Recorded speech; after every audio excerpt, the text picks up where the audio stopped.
Subscribe करें हमारे channel गुरुजी 360 को और बेल के आइकन को दबाएं लेटेस्ट वीडियो अपडेट पाने के लिए। हेलो दोस्तों, नमस्कार। मैं अभिषेक आप सभी का स्वागत करता हूं गुरुजी 360 यूट्यूब चैनल में।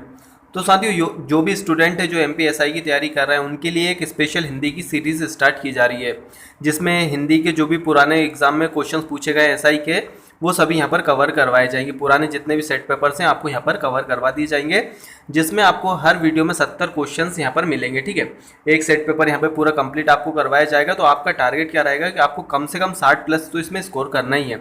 आप एक टेस्ट के तौर पर ऐसे लीजिए, तो मेरे जवाब देने से पहले अपना आंसर नोट डाउन कर लीजिए और लास्ट में आप देख लीजिए कि आप 60 प्लस कर पाते हैं या नहीं कर पाते। और अगर आप 65 प्लस इसमें स्कोर कर पाते हैं तो आप ये मान के चलिए कि आप ऐसा ही बनने के बहुत ही ज़्यादा करीब है। ठीक है, रेगुलर वीडियो मिलता रहेगा। तो वीडियो पसंद आते हैं तो इसे लाइक जरूर करें, क्योंकि अपन जल्दी जल्दी इस क्वेश्चन को यहाँ पर डिस्कस कर लेते हैं, 70 क्वेश्चन को, ताकि वीडियो ज़्यादा लंबा ना हो। तो चलिए बिना टाइम वेस्ट किए वीडियो स्टार्ट करते हैं। और आपका पहला क्वेश्चन ये रहा कि सबसे अलग रहना, सबसे अलग रहना इस अर्थ का सटीक मुहावरा प्रयोग करें। तो कौन सा वो मुहावरा होगा इन चारों में से जिसका यहाँ पर मतलब होता है सबसे अलग रहना। चार ऑप्शन आपके सामने हैं। अकल पर पत्थर पड़ना, उंगली पर नाचाना, आग बबूला होना या अपनी खिचड़ी अलग पकाना। तो इस प्रश्न का सही आंसर क्या रहेगा? ऑप्शन चौथा रहेगा, अपनी खिचड़ी अलग पकाना मुहावरे का अर्थ क्या होता है आपका? सबसे अलग रहना। चलिए नेक्स्ट क्वेश्चन, ये रहा आपका अगला प्रश्न कि इस वाक्य में सटीक मुहावरे का प्रयोग कीजिए। तो यहाँ पर आपको क्या मुहावरा आएगा उसका प्रयोग करना है कि अपना काम तो निकाल लिया पर जब मुझे जरूरत पड़ी। तो यहाँ पर क्या आ सकता है? ऑप्शन है अंगारे बना दिए, अंधेर नगरी पहुंचा दिया, अंगूठा दिखा दिया, जब पिटाई लगा दी। तो साथियों सही आंसर क्या रहेगा? ऑप्शन तीसरा रहेगा, अंगूठा दिखा दिया। मतलब अपना काम तो निकाल लिया और जब मुझे आवश्यकता पड़ी तो अंगूठा दिखा दिया। ठीक है, तो सही आंसर क्या रहेगा? ऑप्शन तीसरा रहेगा। चलिए नेक्स्ट क्वेश्चन, यहाँ पर आपका क्वेश्चन है कि शीश पर गंगा हंसे, भुजनी भुजंगा हंसे, हास ही को दंगा भयो, नंगा के विवाह में। ठीक है, तो इस वाक्य में कौन सा रस है? तो यहाँ पर आपको बताना है ये जो वाक्य दिया हुआ है इसमें कौन सा आपका रस है। चार ऑप्शन है, रोद रस, करुण रस, शांत रस या फिर हास्य रस। तो इस प्रश्न का सही आंसर क्या हो जाएगा? ऑप्शन चौथा हो जाएगा। यहाँ पर आपका कौन सा रस है? इसमें हास्य रस है। ठीक है, तो आंसर क्या रहेगा? ऑप्शन चौथा बिल्कुल करेक्ट रहेगा। चलिए नेक्स्ट क्वेश्चन देखते हैं। नेक्स्ट क्वेश्चन है आपका, श्रृंगार रस के स्थायी भाव का नाम बताइए। तो श्रृंगार रस का स्थायी भाव क्या होगा? चार ऑप्शन है, हास, भय, रति या फिर उत्साह। तो आपको बताना है श्रृंगार रस का स्थायी भाव क्या होगा। तो साथियों इस प्रश्न का सही आंसर क्या रहेगा? ऑप्शन तीसरा रहेगा, रति जो है वो क्या है आपका? श्रृंगार रस का स्थायी भाव है। तो ऑप्शन थर्ड बिल्कुल करेक्ट हो जाएगा। नेक्स्ट क्वेश्चन देखते हैं कि इति और इति का अर्थ क्या होगा। यहाँ पर दो इति दी हुई है जिसमें सिर्फ मात्रा का अर्थ अंतर है। यहाँ पर छोटी ई है और यहाँ पर बड़ी है, तो इनका अर्थ क्या होगा? चार ऑप्शन है, समाप्ति और आपदा, सिद्ध और सार्थक, पूर्ण और खुशहाली या आशा और निराशा। तो बताना है कि क्या अर्थ होगा। ठीक है, तो साथियों आंसर क्या हो जाएगा? ऑप्शन फर्स्ट करेक्ट रहेगा। ये वाला जो इति है जो पहले लिखा हुआ इसका अर्थ होता है समाप्ति, और ये जो बाद वाला इति है इसका अर्थ होता है आपदा। तो आपका सही आंसर क्या हो जाएगा? समाप्ति और आपदा। ऑप्शन फर्स्ट बिल्कुल करेक्ट रहेगा। चलिए नेक्स्ट क्वेश्चन, कि जब घोड़े ने चारा खाया तब चला गया। जब घोड़े ने चारा खाया तब चला गया, इस मिश्र वाक्य को सरल वाक्य में बदलिए। तो ये जो वाक्य दिया है ये आपका कौन सा वाक्य? मिश्र वाक्य। और आपको इसको किस वाक्य में बदलना है?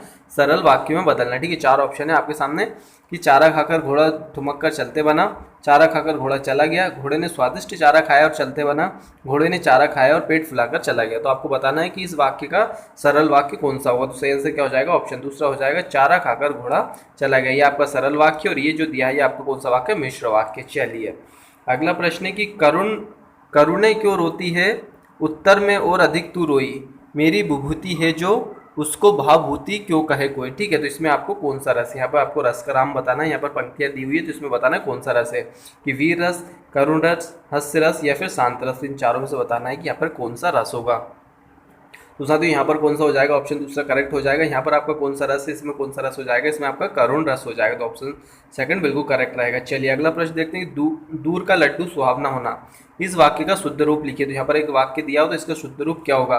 कि दूर के ढोलक विचित्र होते हैं, दूर के ढोल सुहावने होते हैं, दूर का गाना बजाना सुहाना होता है, या दूर के ढोल सुहावने होते हैं। ठीक है, तो साथियों सही आंसर क्या हो जाएगा? यहाँ पर ऑप्शन चौथा हो जाएगा, दूर के ढोल सुहावने होते हैं। ठीक है, इसमें यहाँ पर लड्डू की जगह क्या आएगा? आपका ढोल आ जाएगा। ठीक है, ये भी एक मुहावरा है, दूर के ढोल सुहावने होना। तो ठीक, आपका चौथा क्वेश्चन, इस क्वेश्चन का सही आंसर क्या रहेगा? ऑप्शन चौथा रहेगा। चलिए अगला प्रश्न देखते हैं। अगला आपका प्रश्न है अलंकार से संबंधित, कि आहाई देखो टूटता है ना तारा, पतन दिला जले के गात का सो हो रहा है। ठीक है, इसमें आपका कौन सा अलंकार है? यहाँ पर आपको ये पंक्तियाँ दी हुई है तो आपको बताना है कि इसमें कौन सा अलंकार है, यमक, उत्प्रेक्षा, रूपा क्या उपमा। ठीक है, तो आपको बताना है यहाँ पर कौन सा अलंकार होगा।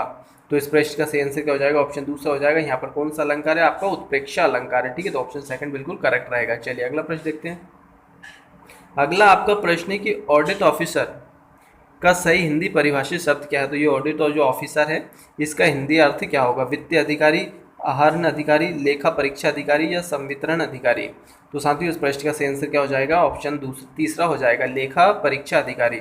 ऑडिट ऑफिसर का मतलब क्या होता है? लेखा परीक्षा अधिकारी होता है। ऑप्शन थर्ड बिल्कुल करेक्ट रहेगा। चलिए नेक्स्ट क्वेश्चन।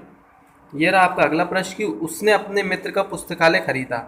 इस वाक्य को मिश्र वाक्य में बदलो। इस वाक्य को आपको कौन से वाक्य में बदलना है? मिश्र वाक्य में बदलना है। चार ऑप्शन है। हमने उस पुस्तकालय को खरीदा जो उसके मित्र का था, उसने उस पुस्तकालय को खरीदा जो उसके मित्र का था, उसने उस पुस्तकालय को खरीदा जो उसके मित्र का था, या उसने उस पुस्तकालय को खरीदा जो उसके मित्र का था।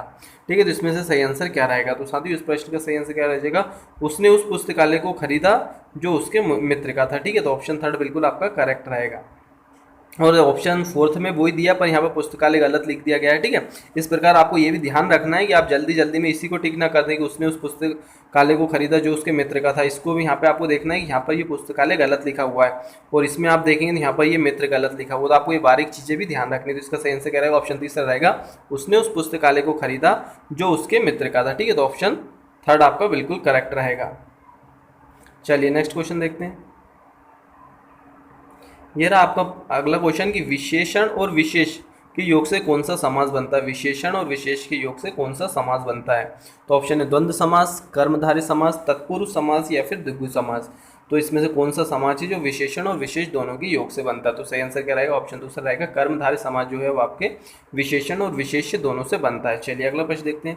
अगला आपका प्रश्न है नील गाय में कौन सा समाज है? नील गाय में कौन सा समाज है? द्वंद्व समाज, कर्मधारय समाज, द्विगु समाज या फिर तत्पुरुष समाज।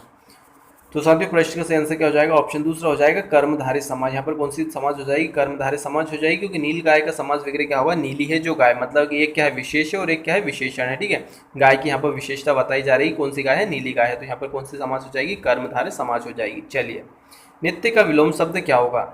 अनित्य, प्रतिदिन, अनित्य या अनित्य। ठीक है, तो इन चारों में से बताना है कि कौन सा विलोम होगा। तो साथियों इस प्रश्न का सही आंसर क्या हो जाएगा? ऑप्शन चौथा हो जाएगा, अनित्य। ये जो है आपका नित्य का सही विलोम होगा। यहाँ पर आप देखेंगे तो यहाँ पर बड़ा या आ गया। ठीक है, यहाँ पर ये आपका गलत हो जाएगा और ये जो नित्य है ये भी आपका गलत है, क्योंकि यहाँ पर बड़ी की मात्रा लगा दी गई नाम है। तो आपको इन बारीक चीज़ों का भी ध्यान रखना। सही आंसर क्या रहेगा? ऑप्शन चौथा रहेगा, अनित्य। चलिए अगला प्रश्न देखते हैं। रस के कितने भेद होते हैं? 15वां प्रश्न है आपका, रस के कितने भेद होते हैं? 8, 7, 10 या 9। तो आपका सही आंसर क्या हो जाएगा? ऑप्शन चौथा हो जाएगा, रस के कितने भेद होते हैं? 9 भेद होते हैं। तो आपका ऑप्शन चौथा बिल्कुल करेक्ट रहेगा। चलिए अगला प्रश्न कि रस के कितने अंग होते हैं? रस के कितने अंग होते हैं? 4, 5, 3 या 9। इनमें से आपको बताना है कि रस के कितने अंग होते हैं।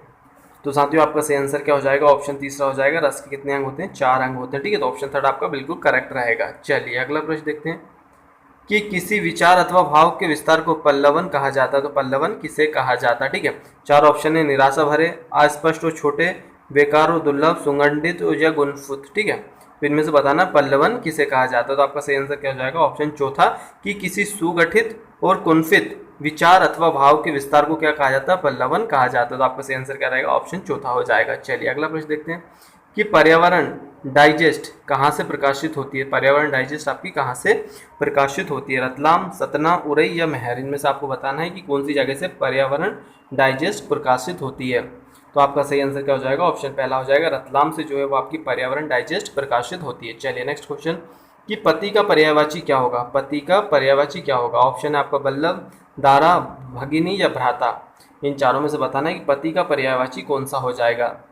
तो साथियों सही आंसर रहेगा ऑप्शन पहला, वल्लभ जो है वो पति का पर्यायवाची हो जाएगा। ठीक है, तो आपका सही आंसर क्या रहेगा? ऑप्शन फर्स्ट हो जाएगा। चलिए नेक्स्ट क्वेश्चन कि प्रदूर उपसर्ग से बना शब्द है। प्रदूर उपसर्ग से यहाँ पर कौन सा शब्द बना हुआ? प्रचुर, प्रदुर्भाव, प्रदुर्भाव या प्रदुर्भाव। ठीक है, तो कौन सा शब्द बना है जो प्रदूर उपसर्ग से बना है? तो साथियों आपका सही आंसर क्या हो जाएगा? ऑप्शन दूसरा हो जाएगा। ये जो प्रदुर्भाव लिखा है इसमें कौन सा उपसर्ग लगाया गया? आपका प्रदूर उपसर्ग लगाया गया। और आपको पता होगा कि उपसर्ग जो है आपके शब्द के आरंभ में लगाए जाते हैं। ठीक है, किसी शब्द के आगे क्या लगाए जाते हैं? उपसर्ग लगाए जाते हैं। तो यहाँ पर प्रदुर्भाव जो है वो प्रदूर उपसर्ग से बना हुआ। बाकी ये जो प्रदुर्भाव लिखे हुए हैं इनमें वर्तनी के आधार पर ये गलत लिखे गए हैं ऑप्शन तीसरे और चौथे में। तो आपको इस चीज़ का ध्यान रखना है, वर्तनी का भी ऑप्शन सेकंड बिल्कुल करेक्ट रहेगा। चलिए अगला प्रश्न देखते हैं कि अंश और अंश का अर्थ क्या होता है? यहाँ पर दो शब्द दिए, अंश और अंश, तो इनका अर्थ क्या होगा? कंधा हिस्सा, धनराशि और मृत व्यक्ति, हिस्सा और कंधा मृत व्यक्ति और धनराशि। तो तो आपको बताना है कि इसका सही आंसर क्या होगा। तो साथियों पहला जो अंश लिखा हुआ है इसका अर्थ क्या होगा साथियों, आपको इस पहले जो अंश का अर्थ क्या होता है, आपका कंधा होता है, ठीक है। ये इसका क्या अर्थ होगा, आपका कंधा होगा। और ये जो अंश लिखा हुआ है इसका अर्थ क्या होता है, हिस्सा। तो आपका सही आंसर क्या हो जाएगा, ऑप्शन पहला हो जाएगा, कंधा और हिस्सा, ठीक है। ऑप्शन फर्स्ट बिल्कुल करेक्ट रहेगा। चलिए नेक्स्ट क्वेश्चन देखते हैं कि दाम का अर्थ क्या है। दाम का अर्थ क्या है, यहाँ पर चार ऑप्शन दिए हुए हैं जिनमें दाम के कुछ अर्थ दिए हुए हैं। तो आपको बताना है कि क्या अर्थ है, ठीक है। मतलब एक पर्यायवाची के तौर पे यहाँ पर दिया हुआ है। तो यहाँ पे चार ऑप्शन आप देख रहे हैं, दवनल माला रुपए, दूसरा है दवनल दंड रुपए, तीसरा है मूल्य माला रुपए, या चौथा है दम माला या रुपए। तो इनमें से बताना है दाम का अर्थ क्या होगा या दाम के पर्यायवाची कौन कौन से हो जाएंगे। तो साथियों सही आंसर क्या हो जाएगा, आपका ऑप्शन तीसरा हो जाएगा। मूल माला और रुपए किसके पर्यायवाची होते हैं आपके, वो माफ कीजिएगा, किसका अर्थ होता है, दाम का अर्थ क्या होता है, मूल्य भी होता है, माला भी होता है और रुपए भी होता है, ठीक है। तो दाम के ये तीनों अर्थ निकलते हैं। चलिए अगला प्रश्न देखते हैं। अगला आपका प्रश्न है कि निम्नलिखित पंक्ति में कौन सा छंद है। निम्नलिखित पंक्ति में कौन सा छंद है, यहाँ पर आपका छंद दिया हुआ को आजू राज समास में बल शंभु को धनुकर्षी है, ठीक है। यहाँ पर आपको बताना है कि इसमें कौन सा छंद है, ठीक है। आपको यहाँ पर मात्रा गिननी आनी चाहिए। मैंने पिछली वीडियो में बताया कि आपको मात्रा गिन के पता करना है यहाँ पर कौन सा छंद होगा। गीतिका, उल्लाला, हरि गीतिका या मलिनी, ठीक है। तो इसमें आपको बताना है कि कौन सा छंद होगा। तो साथियों इस प्रश्न का सही आंसर हो जाएगा ऑप्शन तीसरा हो जाएगा, हरि गीतिका या गीता, ठीक है। ये इसमें छंद हो जाएगा, आपको मात्रा गिन लेनी है यहाँ पर। तो आपका सही आंसर क्या हो जाएगा, ऑप्शन तीसरा हो जाएगा। चलिए अगला प्रश्न देखते हैं। अगला प्रश्न है कि चारों चंद की चंचल किरणें खेल रही है जलथल में। तो इसमें कौन सा अलंकार होगा, काफ़ी कॉमन है ये वाला, अधिकतर पूछा जाता है। उपमा, उयमक, अनुप्रास या रूपक, इन चारों में से बताना है कि कौन सा इसमें अलंकार होगा। तो यहाँ पर कौन सा अलंकार हो जाएगा, ऑप्शन तीसरा हो जाएगा, अनुप्रास अलंकार, ठीक है। तो ऑप्शन थर्ड आपका बिल्कुल करेक्ट रहेगा। अगला आपका प्रश्न है कि जब मजदूरों ने गड्ढा खोद लिया तब वे चले गए। जब मजदूरों ने गड्ढा खोद लिया तब वे चले गए। तो आपको इसमें किस वाक्य में लिखना है, इसको संयुक्त वाक्य में लिखना है, ठीक है। संयुक्त वाक्य में बदलना है। तो यहाँ पर आपके चार ऑप्शन दिए हुए हैं, तो आपको इसमें कौन से वाक्य में बदलना है, संयुक्त वाक्य में बदलना है। जो ही मजदूर ने गड्ढा खोद लिया तो ही वे चले गए। मजदूरों ने गड्ढा खोदा और वे चले गए। मजदूरों ने गड्ढा खोद लिया तब वे चले गए। मजदूर गड्ढा खोद कर चले गए। तो इसमें से आपको बताना है कि इस वाक्य का संयुक्त रूप कौन सा होगा। तो साथियों इसका सही आंसर क्या हो जाएगा, ऑप्शन दूसरा हो जाएगा, मजदूरों ने गड्ढा खोदा और वे चले गए, ठीक है। ये क्या है, एक संयुक्त वाक्य। तो आपका सही आंसर क्या हो जाएगा, ऑप्शन दूसरा हो जाएगा। चलिए अगला प्रश्न देखते हैं कि उदाहरण और उदाहरण का अर्थ क्या है। यहाँ पर आपको बताना है कि इन दोनों का अर्थ क्या है। वाक्य या कथन, मिसाल और वाक्य का वैसा ही कथन, मिसाल और उद्धार करने वाला, मिसाल और कथन, ठीक है। तो साथियों आपका सही आंसर क्या हो जाएगा, इस प्रश्न का सही आंसर हो जाएगा, ये जो उदाहरण लिखा हुआ है इसका अर्थ क्या होता है, मिसाल, और इस उदाहरण का अर्थ क्या होता है आपका, वाक्य का वैसा ही कथन, वाक्य का वैसा ही कथन। तो आपका ऑप्शन दूसरा बिल्कुल करेक्ट हो जाएगा, ठीक है। ऑप्शन सेकंड बिल्कुल करेक्ट रहेगा इस प्रश्न के लिए। चलिए अगला क्वेश्चन देखते हैं कि अर्थ अथवा विचार का करते समय उसकी पुष्टि जहाँ तहाँ ऊपर से कुछ भी दिए जा सकती है। यहाँ पर जो फिल इन द ब्लैंक्स दिए हुए यहाँ पर आपको इस ब्लैंक में भरना है कि इन दोनों में से क्या आ सकता है, ठीक है। पहले में आपका विस्तार, उदाहरण तथा तथ्य, ठीक है। दूसरा क्या, विस्तार, उदाहरण और तथ्य। तीसरा विस्तार, उदाहरण और तथ्य, संक्षेप, उदाहरण और तथ्य। तो इसमें से आपको बताना है यहाँ पर क्या आ सकता है। आपको वर्तनी का भी विशेष ध्यान रखना है। तो साथियों सही आंसर क्या हो जाएगा आपका, ऑप्शन दूसरा हो जाएगा। ये जो पहला फ्लप्स है यहाँ पर क्या आएगा, विस्तार और उदाहरण, ठीक है। कि अर्थ अथवा विचार का विस्तार उदाहरण करते समय उसकी पुष्टि में जहाँ तहाँ ऊपर से कुछ तथ्य भी दिए जा सकते हैं, ठीक है। तो यहाँ पर आपका सही आंसर क्या रहेगा, ऑप्शन दूसरा रहेगा। इसी प्रकार आप यहाँ पर देखेंगे ये उदाहरण वर्तनी के आधार पर गलत लिखा हुआ, और यहाँ पर भी ये जो उदाहरण है ये वर्तनी के आधार पर यहाँ पर आपका गलत लिखा हुआ, ठीक है, पहले ऑप्शन में भी। तो आपका सही आंसर क्या रहेगा, ऑप्शन दूसरा रहेगा, ठीक है। इस प्रकार आपको वर्तनी का भी ध्यान रखना है। चलिए अगला प्रश्न देखते हैं, आपका 28वां प्रश्न कि भारत की राजभाषा नहीं है, इनमें से कौन सी भारत की राजभाषा नहीं, मिजो, हिंदी, कोंकणी या कन्नड़। तो आपको बताना है कौन सी जो भाषा है वो इसमें से राजभाषा नहीं। तो सही आंसर क्या हो जाएगा, ऑप्शन पहला हो जाएगा, मिजो जो है भारत की राजभाषा नहीं। बाकी ये जो तीनों हैं भारत की राजभाषा है, हिंदी, कोंकण और कन्नड़, ठीक, ये राजभाषा है। तो सही आंसर क्या रहेगा, ऑप्शन पहला रहेगा। चलिए नेक्स्ट क्वेश्चन, आपका 29वां प्रश्न है कि अभिनय और अभिनय का अर्थ क्या होगा। यहाँ पर आपको बताना अभिनय और अभिनय का अर्थ क्या होगा, नया और अनोखा, नया और धृष्टता, नया और धृष्टता, नाटक और नतमस्तक, ठीक है। इनमें से आपको बताना है कि सही आंसर क्या होगा। तो साथियों आपका सही आंसर यहाँ पर क्या हो जाएगा, ऑप्शन दूसरा हो जाएगा। ऑप्शन दूसरा नहीं, माफ़ कीजिएगा, ऑप्शन तीसरा हो जाएगा, ठीक है। ऑप्शन तीसरा आपका बिल्कुल करेक्ट रहेगा, क्योंकि ये जो अभिनय है, पहला जो अभिनय लिखा है इसका अर्थ क्या होता है आपका नाटक होता है, और ये जो अभिनय लिखा हुआ है इसका अर्थ होता है धृष्टता, ठीक है। विनय मतलब इसमें धृष्टता की गई है। तो ये विनय का अर्थ क्या होगा? अविनय का मतलब विनय का अर्थ क्या होता है कि विनय, जैसे अपन कहते हैं ना विनम्र, उसी प्रकार इसका पर्यायवाची क्या होता है? अविनय। ठीक है, मतलब धृष्टता। और इस विनय का अभिनय का अर्थ क्या होगा? आपका नाटक होगा। चलिए अगला प्रश्न देखते हैं। अगला प्रश्न है कि संस्कृत संश्लिष्ट भाषा, इस वाक्य में संश्लिष्ट का शुद्ध रूप क्या होगा? यहाँ पर ये संश्लिष्ट गलत लिखा हुआ है, तो इसका शुद्ध रूप क्या होगा? 4 ऑप्शन आपके सामने दिए हुए हैं जिसमें संश्लिष्ट के अलग अलग रूप दिए हैं, तो आपको बताना है कि इसमें से शुद्ध रूप क्या होगा। तो साथ उस प्रश्न का सही आंसर क्या हो जाएगा? आपका ऑप्शन तीसरा हो जाएगा। ये जो संश्लिष्ट लिखा हुआ है ये वर्तनी के आधार पर बिल्कुल सही तरीके से लिखा रहा है, तो ऑप्शन थर्ड बिल्कुल करेक्ट रहेगा। चलिए नेक्स्ट क्वेश्चन कि वेतनिक का विलोम शब्द क्या होगा? वेतनिक का विलोम शब्द क्या होगा? 4 ऑप्शन है, अवेतनिका, अवेतनिक, अवर्तनिक, अवेतनिक। ठीक है, इनमें से आपको बताना है कि वेतनिक का विलोम शब्द क्या होगा। तो साथ ही उस प्रश्न का सही आंसर क्या हो जाएगा? ऑप्शन दूसरा हो जाएगा, अवेतनिक। अवेतनिक जो है इसका सही विलोम शब्द रहेगा वेतनिक का। बाकी ये अवेतनिक गलत हो जाएगा क्योंकि यहाँ पे बड़े आ का इस्तेमाल कर लिया गया, तो आपको वर्तनी का विशेष ध्यान रखना है। तो ऑप्शन दूसरा बिल्कुल करेक्ट रहेगा, अवेतनिक। ठीक है, चलिए नेक्स्ट क्वेश्चन। विकल्प परिभाषित शब्द का अंग्रेजी रूपांतरण, विकल्प जो होता है इसको इंग्लिश में क्या कहा जाता है? यहाँ पर 4 ऑप्शन आपके सामने दिए हुए हैं, तो इनमें से आपको बताना है कि विकल्प का अंग्रेजी रूपांतरण क्या होगा। ठीक है, 4 ऑप्शन है आपके सामने, तो सही साथ ही उस प्रश्न का सही आंसर क्या हो जाएगा? ऑप्शन पहला हो जाएगा। ये जो ऑप्शन है इसका अर्थ क्या होता है? विकल्प होता है। ठीक है, तो इसकी स्पेलिंग भी यहाँ पर सही लिखी है, तो ग्रामेटिकल बिल्कुल सही लिखा गया। बाकी ये जो लिखे हुए हैं इनमें कुछ ग्रामेटिकल एरर भी है, तो ये ऑप्शन आपका बिल्कुल सही हो जाएगा। चलिए नेक्स्ट क्वेश्चन देखते हैं कि बिहारी हिंदी की बोलियां हैं, बिहारी हिंदी की बोलियां हैं। ठीक है, यहाँ पर 4 ऑप्शन है, मारवाड़ी, मैथिली, भोजपुरी, मगही मैथिली भोजपुरी, मगही मेवती भोजपुरी, या बागरू मैथिली या भोजपुरी। तो बिहारी हिंदी की बोलियां कौन कौन सी हो जाएगी आपकी? तो आपका ऑप्शन दूसरा बिल्कुल करेक्ट हो जाएगा, मगही, मैथिली और भोजपुरी। ये क्या है? बिहारी हिंदी की बोलियां। तो आपका सही आंसर क्या रहेगा? ऑप्शन दूसरा हो जाएगा। चलिए अगला क्वेश्चन देखते हैं। अगला आपका प्रश्न है कि जिस काव्य की आनंदभूति अभिनय को देखकर एवं पात्रों के कथोपकथन को सुनकर होती है उसे क्या कहा जाता है? ठीक है, जिस काव्य की आनंद अनुभूति आपके अभिनय को देखकर या पात्रों के कथोकथन के जो कथन वाक्य जो डायलॉग्स जिन्हों क्या कहा जाता है पात्रों को सुनकर होती है उसे क्या कहा जाता है? ठीक है, तो साथ ही यहाँ पे 4 ऑप्शन दिए, खंड, महाकाव्य, दृश्य काव्य या श्रव्य काव्य। ठीक है, तो इस प्रश्न का सही आंसर क्या हो जाएगा? आपका ऑप्शन तीसरा हो जाएगा, दृश्य काव्य। ठीक है, जो दृश्य काव्य होते हैं उस काव्य में आनंद की अनुभूति अभिनय को देखकर वो जो पात्रों को कथोपकथन होते हैं या उसके डायलॉग होते हैं उनको सुनकर होती है। तो ये कौन से काव्य होते हैं? आपके दृश्य काव्य हो जाएंगे। चलिए अगला प्रश्न देखिए, एक आंख से देखना मुहावरे का अर्थ क्या है? एक आंख से देखना मुहावरे का अर्थ क्या है? काना होना, सबको बराबर समझना, एक नेत्रधारी या आंख मारना। इन चारों में से बताना है कि एक आंख से देखने का अर्थ क्या होगा।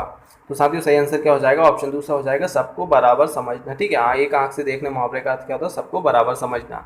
36वां आपका प्रश्न हो जाएगा कि उसने कहा कि मैं निर्दोष हूँ, इस वाक्य को सरल वाक्य में बदलिए। तो ये जो वाक्य दिया इसको आपको किस वाक्य में बदलना? सरल वाक्य में बदलना है। 4 ऑप्शन है, उसने अपने को निर्दोष घोषित किया, उसने अपने को निर्दोष घोषित किया, उसने अपने को। साथियों सब में एक ही चीज़ लिखी हुई है, बस वर्तनी का यहाँ पर अंतर है। कुछ को यहाँ पर ग्रामेटिकल व्याकरण के तौर पर यहाँ पर गलत लिखा हुआ, तो आपको सही पहचानना है। तो साथियों इस प्रश्न का सही आंसर क्या हो जाएगा? साथियों इस प्रश्न का सही आंसर हो जाएगा ऑप्शन चौथा हो जाएगा, नहीं माफ़ कीजिएगा, ऑप्शन पहला ही होगा। ठीक है, ऑप्शन पहला हो जाएगा क्योंकि यहाँ पर जो अपने लिखा है यहाँ पर गलत लिखा हो, तो ऑप्शन पहला बिल्कुल सही रहेगा। उसने अपने आप को निर्दोष घोषित किया। ठीक है, यहाँ पर आपका ऑप्शन बिल्कुल सही रहेगा, उसने अपने आप को निर्दोष घोषित किया। ठीक है, यहाँ पर जो सभी शब्द लिखे हुए हैं वो वर्तनी के आधार पर बिल्कुल सही लिखे, तो ऑप्शन फर्स्ट बिल्कुल करेक्ट रहेगा। चलिए अगला प्रश्न देखते हैं कि आर्य प्रत्यय से बना शब्द है, आर्य प्रत्यय से कौन सा शब्द बना है? ठीक है, प्रत्यय आपको पता ही होगा शब्द के अंत में लगाए जाते हैं, फिरौती, भिकरी, भिकारी या भिकारी। ठीक है, इनमें से आपको बताना है कौन सा शब्द है जो आर्य प्रत्यय से बना है। तो साथियों सही आंसर क्या हो जाएगा? भिकारी। भिकारी जो है वो आपका आर्य प्रत्यय से बना है, मतलब ऑप्शन चौथा बिल्कुल करेक्ट रहेगा। चलिए अगला प्रश्न देखते हैं कि संक्षेपण में शब्द इकहरे, यहाँ पर फिल इन द ब्लैंक्स आपको दिया हुआ है, इस यहाँ पर ब्लैंक की जगह पे क्या आ सकता है? ठीक है, 4 ऑप्शन है आपके सामने, वाक्य छोटे भाग सरल, वाक्य छोटे भाव सरल, वाक्य छोटे भाव कठिन, वाक्य बड़े या भाव अपशिष्ट अस्पष्ट। ठीक है, तो इनमें से आपको बताना है कि यहाँ पर आपका क्या आ सकता है। तो साथियों इस प्रश्न का सही आंसर क्या हो जाएगा? वाक्य छोटे और भाव सरल। ठीक है, ये आपका सही हो जाएगा कि संक्षेपण में शब्द इकहरे होते हैं, वाक्य छोटे होते हैं, भाव क्या होते हैं? सरल होते हैं, और शैली क्या होती है आपकी? आडंबरहीन होती है। ठीक है, ये संक्षेपण में होता है आपका, तो आपका सही आंसर क्या हो जाएगा? वाक्य छोटे और भाव सरल। चलिए अगला प्रश्न देखते हैं। अद्भुत रस का स्थायी भाव क्या है? अद्भुत रस का स्थायी भाव क्या होगा? हास्य, जुगुप्सा, रति या विस्मय? तो आपको बताना है कि अद्भुत रस का स्थायी भाव क्या होगा। तो आपका सही आंसर क्या हो जाएगा? विस्मय। विस्मय जो है वो आपका अद्भुत रस का स्थायी भाव है। और अपन ने पिछले एक क्वेश्चन आया तो उसमें अपन ने देख लिया कि रति किसका भाव होता है? श्रृंगार रस का स्थायी भाव होता है। तो अद्भुत किसका स्थायी भाव होता है? आपका विस्मय का स्थायी भाव होता है। अद्भुत रस का स्थायी भाव क्या होगा? विस्मय होगा। ठीक है, ऑप्शन 4 आपका बिल्कुल करेक्ट रहेगा। चलिए, तो साथियों यहाँ पर आपको ये 40वें क्वेश्चन में एक पद दिया हुआ है, आप यहाँ पर इस पद को पढ़ सकते हैं। इसमें आप अपना टाइम वेस्ट करने की आवश्यकता नहीं है। इस टाइप के आपके पद से संबंधित भी प्रश्न आते हैं तो आपको यहाँ पर पद दिया हुआ है, आप इसको पढ़ लीजिए और इसमें फिर आपको ठीक है कुछ यहाँ पर क्वेश्चंस मिलेंगे तो आपको उनके आंसर भी देना। ठीक है, यहाँ पर आप ये पढ़ सकते हैं, आसानी से स्क्रीनशॉट लेकर भी इसको देख सकते हैं। तो इसको अपन आगे बढ़ जाते हैं, इसको क्योंकि पढ़ने में काफ़ी टाइम हो जाएगा, वीडियो काफ़ी लंबा हो जाएगा। लगभग एक पद्यांश से और एक गद्यांश से आपके यहाँ पर 10 क्वेश्चंस हो जाते हैं, 5-5 नंबर के, 5 गद्यांश से और 5 पद्यांश से। ठीक है, यहाँ पर आप जैसे कि आपको ये गद्य आ गया, इसको भी आपको पढ़ना है और इसमें भी आपके 5 क्वेश्चंस बनेंगे। ठीक है, तो आप इसका स्क्रीनशॉट लेकर देख सकते हैं और फिर नीचे से अपने जो क्वेश्चंस हैं उनको कर सकते हैं। ठीक है, ये आपके क्वेश्चंस भी यहाँ पर दिए हुए हैं, ये आपके क्वेश्चंस दिए हुए हैं इसमें। ठीक है, ये 48वां क्वेश्चन हो गया, ये 49वां क्वेश्चन हो गया आपका, और ये आपका। अब यहाँ से अपन शुरू करते हैं वापस कि गणेश का पर्यायवाची क्या होगा? गणेश का पर्यायवाची क्या होगा? ठीक है, यहाँ पर आपको 4 ऑप्शन दिए हैं, तो गणेश का पर्यायवाची क्या होगा? तो साथियों इस प्रश्न का सही आंसर क्या हो जाएगा? ऑप्शन पहला हो जाएगा महाकाय। गणेश का पर्यायवाची क्या है? महाकाय हो जाएगा। तो ऑप्शन सेकंड आपका बिल्कुल करेक्ट रहेगा। चलिए अगला क्वेश्चन देखते हैं कि जहाँ आत्मीयता हो वहाँ विचार विनिमय में औपचारिकता नहीं होती। इस वाक्य में औपचारिकता का शुद्ध रूप क्या है? तो यहाँ पर ये जो है बिल्कुल गलत लिखा है, तो यहाँ के क्या आ सकता है? इसका शुद्ध रूप क्या है? ठीक है, यहाँ पर 4 ऑप्शन दिए हैं, उपचोरिकता, उपचारिकता, औपचारिकता या औपचारिकता। ठीक है, इन चारों में से बताना है कि इसकी जगह पर शुद्ध रूप क्या होगा। तो साथियों इसका शुद्ध रूप क्या होगा? आपका ऑप्शन तीसरा बिल्कुल करेक्ट हो जाएगा, औपचारिकता। ठीक है, कि जहाँ आत्मीयता होती है वहाँ विचार विनिमय में औपचारिकता नहीं होती। तो आपका सही आंसर क्या हो जाएगा? ऑप्शन तीसरा हो जाएगा। ये वर्तनी के आधार पर बिल्कुल सही लिखा गया। चलिए नेक्स्ट क्वेश्चन देख लेते हैं। ये रहा आपका 52वां प्रश्न कि अभी अभी जन्म लेने वाले, इसके लिए एक शब्द बताइए। जिसने अभी अभी जन्म लिया हो उसके लिए एक वाक्य क्या होगा?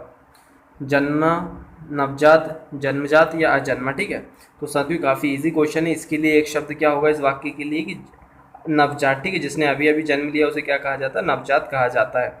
तो अभी अभी जन्म लेने वाले के लिए एक शब्द क्या होगा? नवजात होगा। ठीक है, चलिए अगला प्रश्न देखते हैं कि प्रोक्लोमेशन परिभाषित शब्द का हिंदी रूपांतरण क्या होगा? कि प्रोक्लोमेशन का हिंदी रूपांतरण क्या होगा? कि अग्रसद, घोषित, उद्घोषणा या अपराध? तो आपको प्रोक्लेमेशन का अर्थ बताना है हिंदी में क्या होगा। तो साथियों आपका सही आंसर क्या हो जाएगा? ऑप्शन तीसरा हो जाएगा, उद्घोषणा। ठीक है, प्रोक्लेमेशन का अर्थ क्या होता है? उद्घोषणा होता है। तो आपका सही आंसर क्या रहेगा? ऑप्शन तीसरा रहेगा। चलिए अगला प्रश्न देखते हैं आपका 54वां क्वेश्चन की कविता के प्रमुख तत्व हैं। तो यहाँ पर 4 ऑप्शन दिए, इनमें से आपको बताना है कविता के प्रमुख तत्व कौन कौन से? रस, आनंद, अनुभूति, रमणीयता इत्यादि संवेदना से जुड़े तत्व। दूसरा ऑप्शन है रस, आनंद, अनुभूति, व्यंजन इत्यादि संवेदना से जुड़े तत्व। तीसरा ऑप्शन है रस, आनंद, लक्षण, रमणीयता इत्यादि संवेदना से जुड़े तत्व। या अब यहाँ पर आपको चौथा ऑप्शन भी दिया हुआ है कि अभिधा, आनंद, अनुभूति, रमणीयता इत्यादि संवेदना से जुड़े तत्व। ठीक है, तो साथियों आपको इसमें तो बताना है कि कविता के प्रमुख तत्व कौन से होंगे। तो साथियों आपका सही आंसर क्या हो जाएगा? सही आंसर रहेगा आपका ऑप्शन पहला रहेगा। कविता के प्रमुख तत्व क्या होते हैं? रस, आनंद, अनुभूति, रमणीयता इत्यादि संवेदना से जुड़े तत्व। ठीक है, तो आपका सही आंसर क्या रहेगा? ऑप्शन पहला हो जाएगा। चलिए नेक्स्ट क्वेश्चन देखते हैं कि संक्षेप लेख में मूल लेख से लगभग कितना भाग अधिक नहीं होना चाहिए? ठीक है, जो आप संक्षेप में लिखते हैं उसमें जो मूल लेख होता है उसका कितना भाग होना चाहिए? तो ऑप्शन 1/3 से अधिक, 4 गुणों से अधिक, पल्लवन की तरह, मूल लेख के समान। ठीक है, तो आपका सही आंसर क्या हो जाएगा? 1/3 से अधिक। जो आप संक्षिप्त में लेख लिखते हैं उसमें मूल लेख का कितना होना चाहिए? 1/3 भाग से अधिक नहीं होना चाहिए। ठीक है, मतलब 1/3 भाग से कम ही होना चाहिए। तो सही आंसर क्या रहेगा? ऑप्शन पहला हो जाएगा। चलिए अगला क्वेश्चन देखते हैं कि घर घर का अर्थ क्या है? ठीक है, घर घर का अर्थ क्या होगा? घर घर, घर और घर, एक ध्वनि या हर घर। ठीक है, तो यहाँ पर ये घर घर दिया हुआ है, इसका अर्थ क्या होगा? तो साथियों इस प्रश्न का सही आंसर क्या हो जाएगा? हर घर। ठीक है, हर घर का क्या होगा? घर घर। इस घर घर का अर्थ क्या होगा? हर घर हो जाएगा। ठीक है, चलिए अगला प्रश्न देखते हैं कि गायकों की मनोवस्था दर्शाती बुंदेलखंड की गायिका को 2 अन्य महत्वपूर्ण शैलियाँ हैं। ठीक है, गायकों की मनोवस्था दर्शाती हुई बुंदेलखंड की गायकी की दो अन्य महत्वपूर्ण शैली कौन सी है? बुंदेलखंड की गायकी की दो अन्य महत्वपूर्ण शैली कौन कौन सी? विरह या विदेशिया, विहरा या विदेशिया, विहरा या परदेशिया, विरहा या विदेशिया। ठीक है, इनमें से आपको बताना है कि बुंदेलखंडी गायकों की गायकी की दो अन्य शैली कौन कौन सी है। तो साथियों सही आंसर क्या हो जाएगा? ऑप्शन चौथा हो जाएगा, विरह और विदेशिया। ये क्या है आपकी बुंदेलखंड की दो गायकीय शैलियाँ हैं। ठीक है, ये महत्वपूर्ण शैली है गायन की, विरह और विदेशिया। चलिए अगला प्रश्न देखते हैं कि छंद के कितने भेद होते हैं? छंद के आपके कितने भेद होंगे? 4, 8, 5 या 9? तो आपको बताना है छंद के कितने भेद होते हैं। तो इस प्रश्न का सही आंसर क्या हो जाएगा? ऑप्शन चौथा पहला हो जाएगा। छंद के कितने भेद होते हैं? आपके 4 भेद होते हैं। अगला आपका प्रश्न देखते हैं, होली के त्यौहार में गाए जाने वाले वसंत मौसम और व्यक्तिगत संबंधों को अभिव्यक्त करते हैं। ठीक है, यहाँ पर कौन से गीत होते हैं जो होली के त्यौहार पर गाए जाते हैं? ठीक है, कजरी, फाग गीत, सोहर या लावनी गीत। ठीक है, कौन से गीत है जो होली के त्यौहार पे गाए जाते हैं और जो वसंत मौसम और व्यक्तिगत संबंधों को अभिव्यक्त करते हैं? तो सही आंसर क्या हो जाएगा? ऑप्शन दूसरा हो जाएगा, फाग गीत। ठीक है, फाग गीत कब गाए जाते हैं? होली के त्यौहार पर गाए जाते हैं। चलिए अगला प्रश्न देखते हैं कि अपने बल पर निर्भर लेने वाला कहलाता है। अपने बल पर निर्भर रहने वाला क्या कहलाएगा? आत्मबली, स्वावलंबी बली या स्वयं बली। ठीक है, इसमें से आपको बताना है कि अपने बल पर रहने वाले को क्या कहते हैं। तो सही आंसर क्या रहेगा? ऑप्शन दूसरा रहेगा, स्वावलंबी। जो अपने बल पर रहता है उसे क्या कहा जाता है? स्वावलंबी कहा जाता है। आपका अगला प्रश्न 61वां प्रश्न, कल रात वर्षा हुई तो थोड़ी, इस वाक्य का सटीक मुहावरे का प्रयोग कीजिए। कल रात वर्षा हुई तो थोड़ी। ठीक है, ऑप्शन है कल पड़ी, शांति मिली, किरकिरी हुई, कुत्ते की मौत हुई। इन चारों में से आपको बताना है कि फिल इन द ब्लैंक्स की जगह पर यहाँ पर क्या आ सकता है इस फ्लप में। तो इस प्रश्न में सही आंसर होगा कल पड़ी। ठीक है, कल रात वर्षा हुई तो थोड़ी कल पड़ी। तो सही आंसर क्या हो जाएगा इसका? कल पड़ी हो जाएगा। यहाँ पर क्या आएगा आपका? कल पड़ी आएगा। ठीक है, चलिए अगला प्रश्न देखते हैं कि इनमें से एक पूर्व हिंदी की बोली है। तो यहाँ पर 4 बोलियों के नाम दिए हैं, तो आपको बताना है कि वो कौन सी बोली है जो पूर्वी हिंदी की बोली है। ठीक है, मारवाड़ी, बघेली, खड़ी बोली या भोजपुरी। तो साथियों इस प्रश्न का सही आंसर क्या हो जाएगा? ऑप्शन दूसरा हो जाएगा, बघेली जो है वो पूर्व हिंदी की एक बोली है। तो आपका सही आंसर क्या रहेगा? ऑप्शन दूसरा हो जाएगा। चलिए अगला प्रश्न देखते हैं कि काव्य के कितने गुण होते हैं। आपको बताना है काव्य के कितने गुण होंगे। ऑप्शन है 9, 4, 7 या 3। तो इनमें से आपको बताना है कि काव्य के गुण कितने हैं। तो साथियों आपके सही आंसर क्या हो जाएगा? ऑप्शन चौथा हो जाएगा। काव्य के कितने गुण होते हैं? काव्य के 3 गुण होते हैं। ठीक है, तो ऑप्शन चौथा आपका बिल्कुल करेक्ट रहेगा। अगला आपका प्रश्न देखते हैं कि हो क्या जवान बेटे के सामने ये सब क्या बातें कर रहे हो, इस वाक्य में सटीक मुहावरे का प्रयोग कीजिए। तो यहाँ पर आपको कौन सा मुहावरा इन चारों में से आप यहाँ पर लिख सकते हैं जो इस वाक्य के अनुसार बिल्कुल सटीक रहेगा? कि अंधे हो गए हो, अंधे की लकड़ी, उल्लूदास या आसन ढोलना। ठीक है, इनमें से आपको बताना है कौन सा मुहावरा यहाँ पर आ सकता है। तो साथ ही उस प्रश्न का सही आंसर क्या हो जाएगा? ऑप्शन पहला हो जाएगा कि अंधे हो गए हो क्या जवान बेटे के सामने यह सब बातें कर रहे हो। तो सही आंसर क्या रहेगा? ऑप्शन पहला हो जाएगा। चलिए अगला प्रश्न देखते हैं कि तरनी का अर्थ क्या है। तरनी का अर्थ क्या होगा? ठीक है, सूर्य, नाव, सूर्य, नक्षत्र, इनमें से कोई नहीं, तारा या नाव। तो साथ ही उस प्रश्न का सही आंसर क्या हो जाएगा? ऑप्शन पहला हो जाएगा। तरनी का अर्थ क्या होता है? सूर्य और नाव। तो ऑप्शन फर्स्ट आपका बिल्कुल करेक्ट रहेगा। चलिए आपका 66वां प्रश्न देखते हैं कि निम्न में से कौन से लोक कथाओं के भेद है। तो लोक कथाओं के भेद कौन से? यहाँ पर 4 ऑप्शन दिया आपको, कजरी, फाग, सोहर, उपदेशात्मक, सामाजिक, धार्मिक, इनमें से कोई नहीं, कलमकारी या तंजावुर। ठीक है, इनमें से आपको बताना है कि लोक कथाओं के भेद कौन कौन से हैं। तो साथियों आपका सही आंसर क्या हो जाएगा? ऑप्शन दूसरा हो जाएगा, उपदेशात्मक, सामाजिक और धार्मिक, ये क्या है आपके लोक कथाओं के भेद है। तो सही आंसर क्या रहेगा? ऑप्शन दूसरा हो जाएगा। चलिए अगला प्रश्न देखते हैं कि निम्नलिखित में से किस लेखक को आत्मकथा का नाम क्या भूलूं क्या याद करूं है। ठीक है, तो कौन सा लेखक है जिनकी आत्मकथा का नाम क्या है? क्या भूलूं क्या याद करूं है।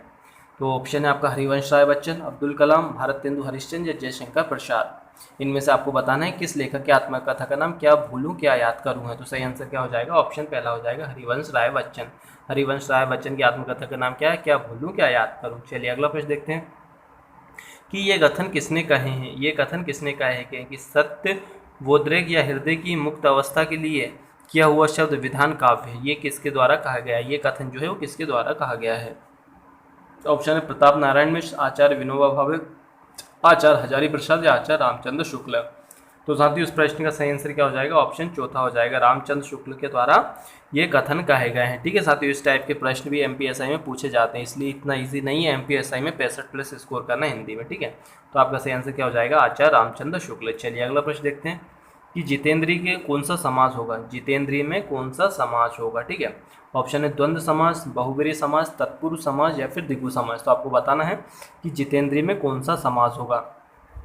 तो साथियों यहाँ पर सही आंसर क्या हो जाएगा, ऑप्शन दूसरा हो जाएगा। जितेंद्रिय में कौन सा समाज है आपका, बहुव्रीहि समाज है। चलिए अगला कोई प्रश्न देखते हैं कि अमित और अमित का अर्थ क्या है। यहाँ पर दो अमित लिखे हुए हैं जिनमें मात्राओं के आधार पर भेद है, पर इनके अर्थ क्या होंगे यहाँ पर आपको बताना है। कठिन जो साधु नहीं है, कठिन दुष्ट, अमृत शत्रु, शत्रु आग्नेय। ठीक है, तो आपको बताना है कि इन अमितों का अर्थ क्या होगा। तो साथियों अब मैं बता देता हूँ इस प्रश्न का सही आंसर क्या होगा। ये पहला अमित लिखा हुआ है इसका अर्थ होता है शत्रु। इस अमित का अर्थ क्या होता है, शत्रु। और ये जो आपको बाद में अमित लिखा हुआ है इसका अर्थ होता है अनगिनत। ठीक है, इसका अर्थ क्या होता है, अनगिनत होता है। तो आपका सही आंसर क्या हो जाएगा, ऑप्शन चौथा हो जाएगा। शत्रु और अनगिनत क्या है, इन दोनों अमितों के अर्थ है। चलिए तो साथियों ये थे आपके 70 क्वेश्चन। तो आपने आई होप कि आंसर नोट डाउन कर लिए होंगे। नीचे कमेंट में बताइए कि आपके कितने सही होते हैं। ठीक है, और अगर आप इस सीरीज़ को कंटिन्यू रखना चाहते हैं तो नीचे कमेंट में जरूर बताइए। ये सीरीज़ हम कंटिन्यू रखेंगे, और अगर आप चाहते हैं कि नहीं करें तो हम इसको यहीं पे बंद कर देंगे। वीडियो पसंद आते तो लाइक जरूर करें। मिलते हैं अगले वीडियो में, जब तक जय हिंद, जय भारत, वंदे मातरम।